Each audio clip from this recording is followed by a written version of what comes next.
Então, o último caso especial que a gente mostra nessa sessão dedicada a escoamento sobre placas planas é o caso do fluxo de calor prescrito. Até o momento, nós havíamos explorado o caso da temperatura prescrita, a temperatura de parede prescrita, mas uma condição de fluxo prescrito, ela também é bem encontrada na prática. Um exemplo típico que nós podemos dar é uma placa de circuitos eletrônicos, uma placa de circuito impresso, em que os componentes dissipam energia térmica, potência térmica, uma determinada taxa, né? Então, essa situação se aproxima muito mais de um caso de fluxo de calor prescrito do que propriamente de temperatura prescrita, né? Então, matematicamente, o problema é bastante parecido. Ao invés de prescrevermos uma temperatura no contorno, o que é prescrito, na verdade, é a derivada daquela temperatura no contorno. Isso altera um pouquinho a solução, mas não a ponto de alterar, por exemplo, os expoentes aqui do número de Reynolds, do número de Prandtl que aparece nas correlações para o número de Nusselt local, né? Então, o que se altera, na verdade, né, com a alteração da condição de contorno, são as constantes. Então, no caso da temperatura prescrita, essa constante aqui para o número de Nusselt laminar era 0,332, agora ela passa a ser 0,458, ligeiramente maior do que o número de Nusselt para a temperatura prescrita, constante, né?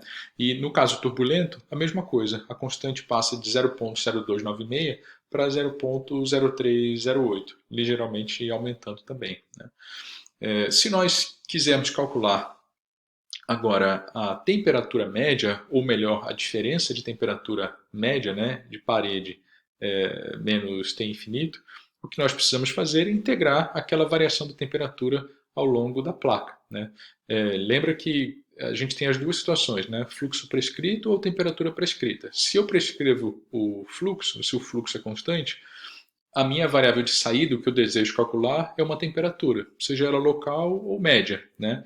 Se eu prescrevo uma temperatura, a variável de saída, a incógnita, sempre vai ser um fluxo ou uma taxa, certo? Então é isso que está acontecendo aqui. A gente tem um fluxo prescrito e agora quer calcular uma temperatura, nesse caso, uma temperatura média, né? Uma diferença de temperatura média.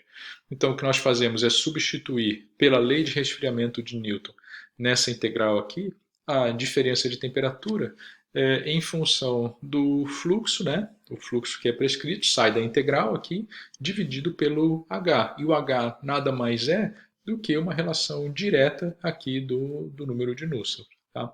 Então, basta para calcular a temperatura média, ou a diferença de temperatura média, integrar a expressão para o número de Nusselt local, né? E aí não importa se há transição ou se não há transição, se houver transição, por exemplo, laminar turbulento, eu vou até o x crítico, né? Integro o número de Nusselt laminar e depois do x crítico até o L comprimento da placa, eu integro a expressão para o escoamento turbulento. Tá? Então funciona dessa forma. Tá?